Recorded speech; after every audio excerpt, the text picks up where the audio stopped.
Good day everyone! We're going to freeze and thaw cakes po.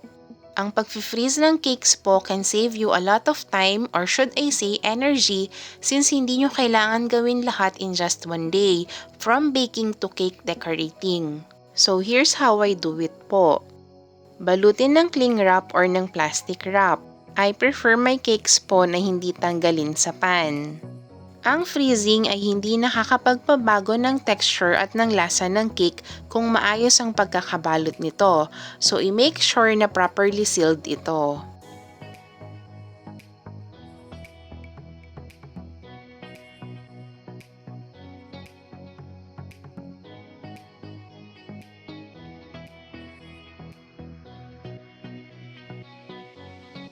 I-double wrap ito para ma-prevent ang freezer burn. Ang freezer burn po kasi is nakakadry ng cakes at nangyayari ito kapag napapasok ito ng hangin.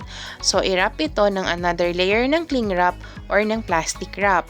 I use plastic labo po. I prefer na hindi tanggalin yung cake sa pan para mas protected siya. Pero kung wala naman po kayong extra pan, pwede naman itong ibalot sa cling wrap and then i-double wrap ito ng another layer ng cling wrap or ng plastic wrap and or ng aluminum foil.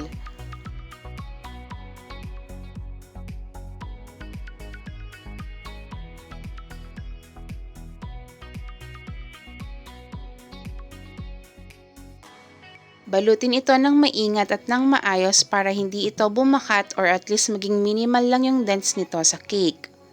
Pwede ring ipatong yung cake sa cake board pero dapat balutin ng cling wrap yung cake board para hindi ma-absorb ng cake yung amoy ng cardboard.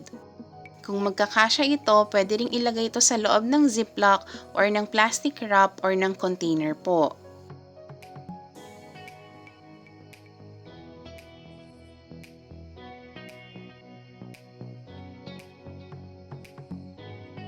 Pwede itong i-freeze for a month pero kung wala kayong freezer na exclusive lang para sa cakes nyo, I recommend na gamitin ito within 2 weeks. Again, balutin ito ng maayos para ma-avoid ang freezer burn and contamination kung ang freezer nyo ay may mga frozen meats.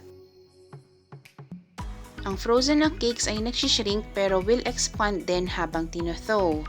Magiging mas maliit lang po ito ng konti sa original size nito pero for me po that's fine lang kasi ifo-frost nyo pa rin naman po ito. Removing lang yung second layer ng plastic wrap para mas makita natin yung cake pero wag nyo po siyang tatanggalan ng balot.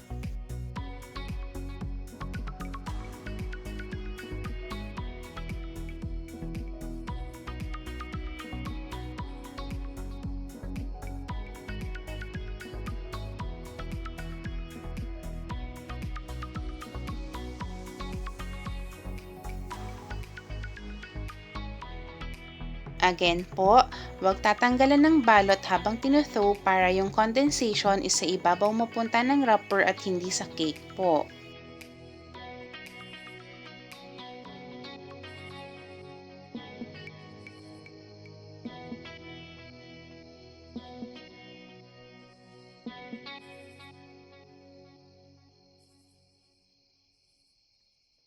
Medyo malamig pa rin po yung loob ng cake na to. Usually kasi nagtitake ng 6 to 8 hours para ma-fully thaw ang isang cake.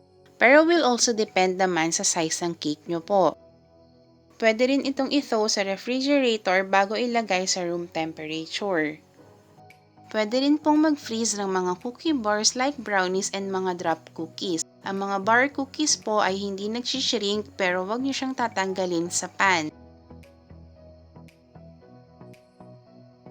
Ang pagbe-bake ahead of time then freezing is a time saver po.